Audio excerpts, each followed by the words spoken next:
Hey, what's going down, YouTube? This the kid, DC Wrestling. So, Bad Blood has officially wrapped up. Overall, if you want my honest opinion, I actually thought this was a really, really good show tonight. We got to obviously talk about the main event. As good as this main event was, like, this is a really good main event. We saw Cody Rhodes, Roman Reigns getting the win.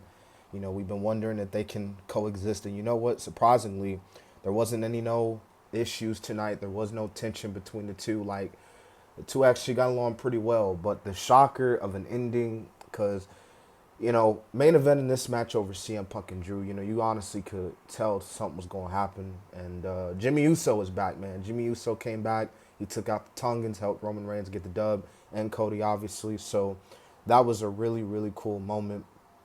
Now, I don't think this feud is over, obviously. It's far from over. I still think, like I've been saying it, we all been saying it for days, weeks, and months. We still got the bloodline going on, the War Games match. So we'll obviously see what happens. But it was really cool to see Jimmy Uso back, man. He was going crazy. Tonight, the two women matches. Some may say they were probably the weak points of the show. Liv Morgan and Rhea had a solid match. Liv Morgan retained. But the ending was kind of whack. Raquel returned. Dom, for some, I don't know how he was able to do it, but I think he was able to get out the shark cage. Didn't fully get out, but Raquel came out, saved Liv, and the match ended by DQ. So Rhea won, but because she won by DQ, Rhea didn't win the championship. So I'm assuming because Raquel Rodriguez, and it's good to see Raquel back. Obviously she's been dealing with her little situation, her health scare these past couple months, but it was really good to see her back, as always. And I'm assuming Raquel is a new member of the Judgment Day because she helped out Liv Morgan. Her and Liv Morgan are obviously still cool.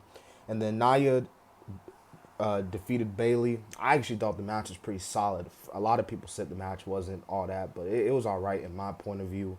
You already know Tiffany was coming out, and just like last night, Tiffany was like, "No, my queen, I would never do such a thing." Tiffany was about to cash in. Nia sat up. She was the goddamn Undertaker and literally got in her face. But despite that little tension going on there, Bailey still couldn't pull off the win. Damian Priest, Finn Balor went at it. That was actually a pretty good match. Damian Priest obviously won.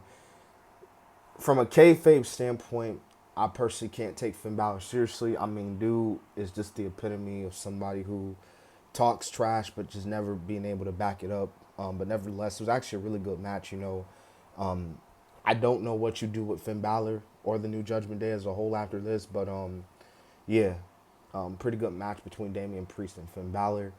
Um, Another thing a lot of people weren't too happy though, this Crown Jewel announcement. Triple H came out. He had talked about how he wanted to do this little, not a tournament, but the world champions of both the men and women are going to face each other, and it's going to decide like the winner of a of this super crown jewel championship. So a lot of people weren't really too interested. I gotta see what more goes into this, obviously, because they just made the announcement tonight. But because we got the two world champions going at it, you already know they're gonna have Cody and Gunther go at it at Crown Jewel, so that's gonna be a straight up banger. But then Goldberg and Gunther got into it because Gunther came out and he was going at Goldberg, and Goldberg was about to spear this dude, and Sammy came out. So I actually thought that was a pretty good segment towards the end. But CM Punk and Drew McIntyre was definitely the best match of the show. Like, these dudes straight up killed it, man. This was probably one of the best WWE matches of the year, if I'm being honest. I think both Punk and Drew are going to get a break for quite a while. I don't really see CM Punk competing at Crown Jewel. Drew, I think, I really don't know what you do with Drew after, but this is just a perfect way to end their feud, man. So overall, a really good, really good, really good pay-per-view for Bad